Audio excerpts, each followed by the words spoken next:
What is going on, chess YouTube? So in today's video, we are going back in time just a little bit to have another look at the incredible game, Gukesh versus the GOAT Magnus Carlsen from the 2024 Warsaw Rapid Blitz Tournament. And here we go. In the game, Gukesh is playing as white. He opens 1e4, best by test, and Magnus does go 1g6, the modern defense. Now we have d4 on the board for Gukesh, very standard, taking control of the center. And now Magnus, he does delay the move bishop g7, and instead goes d6, an interesting idea. Now Gukesh, knight to c3, the best placement for the knight. And now, once again, Magnus does delay bishop g7, this time going c6. So far, he has only moved pawns in this game, and this is sort of a weird Czech modern defense we have so far. Now Gukesh, bishop b3, the most aggressive move on the board. The idea being potentially he wants to go queen d2 and long castles in the spirit of the 150 attack against the modern defense. Now here Magnus, knight to f6, transposing back to a Czech Pirc, and Gukesh does go queen d2, showing his aggressive intentions in this game. Now here Magnus, you may think, okay, bishop g7 has to be the logical idea here, right? Well, you thought wrong. Here Magnus does go knight b to d7, continuing to develop the queen side. Potentially he wants to go for something like b5 next, just initiating active play on the queen side while leaving his king side pieces completely undeveloped. Now here, Gukesh, f3 is the move in the spirit of the 150 attack, a very standard idea, bolstering the pawn on e4, and of course he is ready for ideas like h4 and g4, again in the spirit of the Yugoslav variation against the Dragon Sicilian. Now here Magnus, once again, he delays bishop g7, this time going b5. Again, he is showing his aggressive intentions on the queen side. Now he is threatening ideas like b4 and queen to a5 if Gukesh castles. So now here, long castles would not be a good idea on this move. That runs into the immediate queen to a5, threatening b4, threatening that pawn on a2 after the knight on c3 move. So that would be just walking right into Magnus Carlsen's plans. Therefore, with that in mind, Gukesh has to find something else. Now, there are many different playable moves here. For example, a3, stopping b4 is perfectly fine. You can also go g4 or knight g to e2.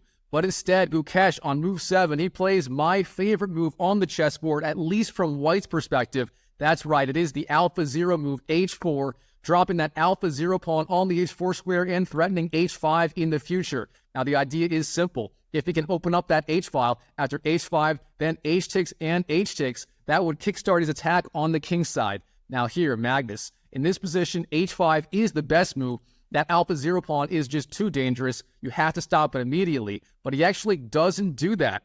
Instead, he does just go knight to b6, dancing around with these knights. And now the idea is at some point, he may want to go knight to c4, threatening both the bishop on e3 and that queen on d2. So either way, after knight c4, either you take the knight and lose your light squared bishop, or don't take it and lose your dark square bishop on e3 after the queen moves. So that is a move to threaten to win the bishop pair on the spot. Now here, Gukesh, he does go bishop d3 in this position. An interesting idea. Of course, the bishop is very well placed on d3. However, it is not doing a whole lot yet. After all, that pawn on e4 does block it in. And beyond that, of course, there were many other ideas. For example, a3 and a4 were both playable, but long castles would be premature, as b4 would have been a very big threat. Now here, Magnus, in this position, he does finally play the move h5. That is the strongest move on the board. It turns out b4 immediately would not be as strong, as after knight to d1, Gukesh can reroute the knight to the very good f2 square, and he would have an excellent game. Now here, Gukesh, in this position, the main idea is just to go knight g to e2, continuing development. You don't want to castle too early, as black has not committed his king position either. However, in the game, he does long castle immediately. So, long castles on the board, and this turns out to be a slightly dubious idea. And as you can see by the eval bar on the left side of your screen dropping down, the computer seems to think Gukesh did throw away most of his advantage with this one simple mistake in this game. All right, now Magnus, finally it's move 9, and he finally does go bishop g7. I mean, he went g6 on move 1, but he waits until move 9 to go bishop g7. I mean, so far is a very typical Magnus Carlsen game with moves by Magnus that I simply cannot understand. All right, now Gukesh, knight to h3. Believe it or not, this is a very standard idea in the 150 attack against the modern defense. Of course, the 150 attack being where you go bishop e3, queen d2, long castles, and so on. Now here, this move is especially good after the moves h4 and h5 included. The idea being, now the g5 square is very, very weak. The knight is actually headed to g5 if Magnus does not take it with the move bishop takes h3, and the knight is very dangerous on that g5 square. It can't be challenged by the h-pawn. The h-pawn already went 2 squares forward to h5, and beyond that, it is pressuring the pawn f7, and it is very well placed for a future g4 advance, at which point white would be starting his attack on the king side. Now here Magnus, he knows all of this, and with that in mind, he does chop off that knight immediately before it can go to g5. So bishop takes h3 is the move by Magnus, a very controversial decision. The computer actually seems to think either queen c7 or rook b8, keeping the queenside play going faster was the right idea, but instead bishop takes h3 played in the game. And now here Gukesh, believe it or not, he has a very big decision to make. Do you want to recapture with the rook or the g-pawn? Now, rook takes h3 is the classical chess move. However, as we've seen from Alpha Zero, taking with the g-pawn, opening up the g-file can often be a very strong idea. And believe it or not, that is the strongest move here, and it is the move Gukesh played in the game. So, g takes h3, a very enterprising idea by Gukesh. The idea being, at some point, he is going to want to go rook g1, and then the plan is either f4, f5, putting pressure on that g-pawn, or even ideas like e5, and then maybe a sacrifice on g6, either rook takes g6 or bishop takes g6. Either way, that would blow open the king side, and Gukesh would have a very vicious attack for the missing piece. Now here Magnus, he knows this. He has to find a way to get his counterplay going immediately. And it turns out the best way to do that is to get his own b file open with the move knight to c4, basically forcing bishop takes, then b takes, opening up the b file for the rook. Now instead he does go e6, a solid idea, potentially setting up the move d5 on the next move. And now here Gukesh, he actually walks right into Magnus Carlsen's trap. He plays the move f4, and this turns out to be a very big mistake. Here Magnus just responds d5, and now this virtually forces the move e5 from Gukesh, and once he plays that, we will have sort of a French defense pawn structure on the e and d files. Now, very importantly, Gukesh here, what are his options? Well, e5 is one idea. We're about to find out how that works. Beyond that, you technically can go f5, but that move runs into the very strong response, b4, knocking back that knight on c3, and the idea being, as soon as that knight moves, then you jump in with the knight to the e4 square, winning that pawn, and overall the complications do work out in black's favor. Therefore, Gukesh here, he does not go f5. Instead, e5 is the move. That is the strongest move in this position. And now Magnus, he just jumps back with the knight f d7. And here, let's slow down and talk strategy. Again, the pawn structure has just completely transformed. Here, white has those French defense pawns on e5 and d4. Meanwhile, black has those French defense pawns on d5 and e6. Of course, this means both sides will be attacking on opposite sides of the board, white on the king side, black on the queen side. However, overall, black's attack will be just a little bit faster, as it is very easy to go, say, a5, b4, a4, b3, and so on. Meanwhile, white's breaks on the king side are a lot less clear. For example, the idea of g4 is no longer a possibility, and almost all of Gukesh's attacking plans will revolve around rook g1, and then maybe some sort of sacrifice on g6. So, Gukesh, he will have to play very, very well to get that sacrifice going. Now, in the game, he does go rook hg1, lining up the rook with the g-pawn, a very good idea, opening up the threats. And here, Magnus will have to find the right response. And in the game, he does not find the right response. Knight c4 turns out to be the right move. Try to knock off that light square bishop after, say, bishop takes, then b takes. Instead, here, Magnus, he plays a move that I've investigated this. I simply cannot find the idea behind it. Bishop to f8. Maybe the idea was after bishop takes g6, then f takes, rook takes, the bishop on g7 would not be under attack by the rook. However, overall, this move has a big flaw, and Gukesh finds it immediately. You don't sacrifice the bishop on g6. Instead, you sacrifice the rook. Rook takes g6, and yes, Chess YouTube, this is a clean sacrifice of the rook, and it works out perfectly for Gukesh. Here's why. If Magnus takes on g6, let's say f takes g6, then the move is bishop takes, king to e7, and then f5, opening up this diagonal to the king, and then bishop g5, skewering both the king on e7 and the queen on d8 would be a very real threat. With that reason, f takes g6 is not a good move. Magnus has to find something else. Now, with that in mind, what are you supposed to do right here? Well, turns out the strongest idea is actually knight d takes e5, and here's why it works. After knight d takes e5, if white takes back with the f-pawn or d-pawn, say f takes e5, then you can actually take the rook, as the king now has d7 as an escape square. You can escape over to the queen side, via d7, c7, b8, and so on. So, knight d takes e5, likely the strongest idea here. Instead, Magnus finds not the strongest idea, but also a very good one, very thematic. Knight to c4, jumping in with the knight and pressuring the queen immediately. So, knight takes d2 is a very real threat, and Gukesh will have to respond. Now here, bishop takes c4, giving up your good bishop is the right move, but instead, queen to g2 was played by Gukesh, and this turns out to be a critical mistake. And here, Magnus, you don't have to give this guy 2 chances to find the best move here. This time, he does find it. Knight d takes e5 is the move, the brilliant counter knight sacrifice. Again, the idea being, after, say, f takes e5, you can take the rook, with the idea being of chasing your king over to the queen side, where it will finally be safe. All right, now, Gukesh, he spots all of this. He's got to find the right response. First of all, again, d takes or f takes e5 would run into f takes g6, and black would be fine after, say, queen takes, then king d7. So that idea is no good. Also, bishop takes c4 does not work, as again, f takes g6 would be good for black. So for that reason here, Gukesh, he simply has to retreat his rook. So, rook to g3 played in the game, the right idea. And now Magnus, his knight on e5, of course, is being attacked. So the move in the game is knight takes d3. And now Gukesh, he has the option of just trading back with his rook. Rook takes d3, but instead he does take with his c-pawn. C takes d3, and this move does weaken his pawn structure, but the advantage is it does control both the c4 and the d4 pawn, or e4 pawn, sorry, and it knocks back this knight on c4. So that was Gukesh's idea.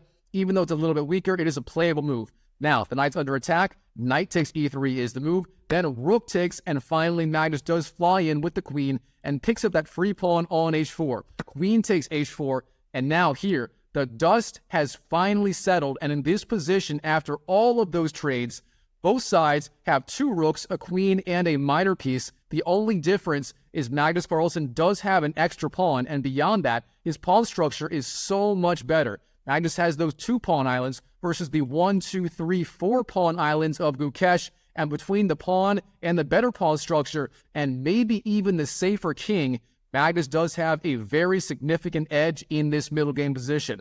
All right, Gukesh, he's not done, he's not out. He goes rook to f1, supporting that pawn on f4, and of course the queen was targeting it, therefore rook f1 or something else like it was necessary. Now here Magnus, he's a very good position. He has many different ways to continue. For example, king d7 is fine. The king will be very safe in the center. You can also go long castles. The king will be very safe on the queen side as well. Beyond that, queen to f6, just retreating the queen back to safety is playable, but instead in the game, bishop d6 is the move, perhaps the most active of them all, once again pressuring that weak pawn on f4. Now Gukesh, he's not too worried about losing it. If you take that pawn on f4, that does open up the f-file for the rook. Therefore, with that in mind, he doesn't even bother to defend. He just goes king to b1, sliding his king over, getting the king off that soon-to-be open c-file, the semi-open c-file, so overall a decent prophylactic move. Now here, Magnus, again, king d7 and long castles are both playable. I thought he would go king d7, the ball cloud artificial castling style move, but instead, long castles was the move played in the game, so long castles on the board. Now here, Gukesh as white. What's he going to do right here? Well, the computer likes the idea of queen g5, trying to trade off queens, but as we know, Magnus is the greatest endgame player of all time. You simply can't enter an endgame being this far behind Magnus, both in terms of material and pawn structure, and expect to come out alive. So with that in mind, queen g5 is not the move. Instead, queen to c2 is played in the game.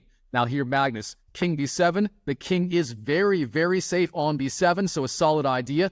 And now the computer likes the idea of a4, trying to open up that a-file potentially, but instead, knight to e2 played by Gukesh, a decent idea. And now, believe it or not, the idea of this move may be knight c1 to b3, and then jumping into either the weak dark squares on c5 or a5 with the knight. So a very slow, but very powerful rerouting process of the knight. Now here, Magnus, rook hg8, getting the rook onto the open g-file, very solid chess. And now Gukesh, f5, trying to open up the f-file for himself. The threat now is f takes, and then either rook takes e6 or rook to f7 check, lining up threats against the black king on b7. So a very solid idea, fighting for counterplay in this crazy middle game. Now, Magnus, he's a very big choice here. Do you want to defend that pawn on e6, or just open up the e-file with the move e takes f5? In the game, he does opt for e takes f5, opening up that e file and allowing rook takes f5, but that was not completely necessary. Instead, the idea of queen to f6 was also playable, with the idea of stopping f takes e6, as then the rook on f1 would be hanging. But instead, e takes f5 played in the game, and now, of course, Gukesh, he is going to line up threats against that pawn on f5 as soon as he can. So, in the game, rook e to f3, threatening rook takes f5 with the other rook, and now rook d7 for Magnus, defending the pawn on f7 preemptively. Now we have ace a4, gaining space on the queen side, and a6 does defend that pawn on b5, Magnus bolstering his queen side just a little bit. And now finally, we do have the trades on f5 and the capture on h3. So, rook takes f5, and then queen takes h3 played in the game, and now rook takes f7, winning that pawn on f7. Gukesh is still down a whole pawn, and very importantly, Magnus does have that alpha 0 h pawn on h5. That pawn will be a huge asset later in the game as more and more pieces come flying off the board. Magnus can threaten to just push that pawn down the board and promote on the h1 square. Now, very importantly, that rook on d7 is currently under attack. Do you want to allow rook takes d7 or just trade on f7 yourself? Well, it turns out trading on f7 is not a good idea. After rook takes, then rook takes, the rook would be very active on the 7th rank, and there would not be a good way to blockade the attack. For example, bishop to e7 and queen d7 would be the only blockading moves, but those moves obviously would not be very good. So with that in mind here, Magnus, he finds a much better idea. Simply rook to c8, retreating his g-rook over the c file, and the idea being he was to go rook to c7, again bolstering that rook on d7, a very strong move. Now here, Magnus, he is threatening rook takes f7 on this move, the idea being after rook takes, then he can block the 7th rank with the move rook to c7. That would be a very strong sequence of moves. Therefore, Gukesh, his best idea is to retreat his rook back to the f3 square, rook to f3, putting pressure on the queen, but instead he does continue that process of rerouting his knight to c1, then b3. He goes knight to c1 in the game,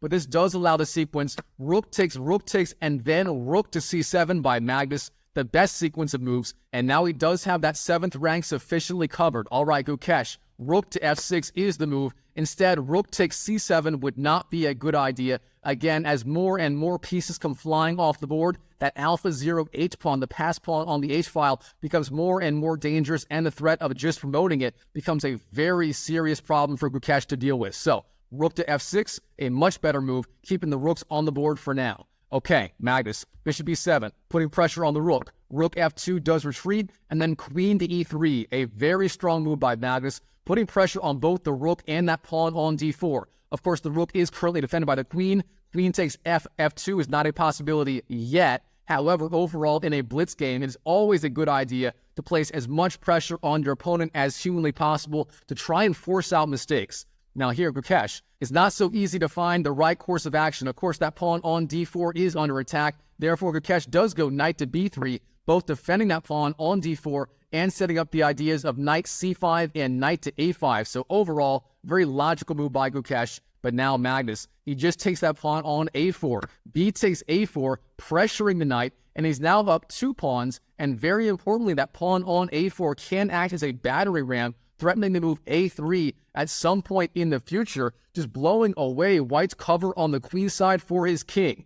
All right, Gukesh, what should he be doing right here? Well, it turns out knight c5 is really the only move to stay in the game. The idea being knight c5, then bishop takes, then d takes, and that pawn on c5 is being defended and you are doing okay. Instead, rook to e2 played in the game, pressuring the queen, but now queen to g1 is the move. Then we have knight c1 blocking the attack, and then finally that pawn on d4. Now the knight is on c1, it is now hanging. Therefore, the move is just queen takes d4, flying in with the queen, picking up that pawn, and now there is just, Magnus is up what? 3 pawns at this point, 2 pawns on the queen side and the extra pawn on the king side as well. This is becoming too much. All right, Gukesh, rook to h2, blockading that pawn. Then h4, the alpha 0 h pawn is starting its journey down into enemy territory. All right, knight to e2 hits the queen. Then queen b4, sliding over with the queen. And now the threat is a3, as that pawn on b2 from white will be pinned to the king on b1 by the queen on b4.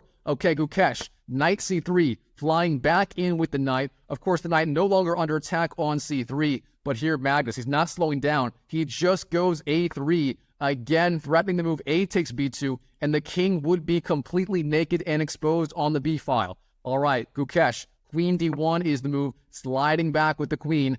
And now here, of course, queen takes b2 is not mate as the rook on h2 still defends. Therefore, Magnus, he will find some other way to increase the pressure, and he does that with the move bishop to d6, putting pressure on that rook on h2, forcing it off the h-file potentially. And here Gukesh does go rook c2, but now h3 is the move, and that pawn has easy access to the h2 square, where it will be supported by the bishop on d6. So, very strong sequence of moves by Magnus. All right, Gukesh, king to a2 is the move, trying to defend, but now h2. He's got both alpha 0 pawns, in full-on attack mode. Again, this is just too much even for Gukesh. All right, Gukesh here. The computer likes the idea of rook takes h2, giving up the rook for the pawn, but that is not a fun move to make. Instead, he does go b takes a3, hitting the queen on b4. Of course, now you can just take on a3. Queen takes a3 is a good move, as the queen would be supported by the bishop, and that is played in the game. So queen takes, then king to b1,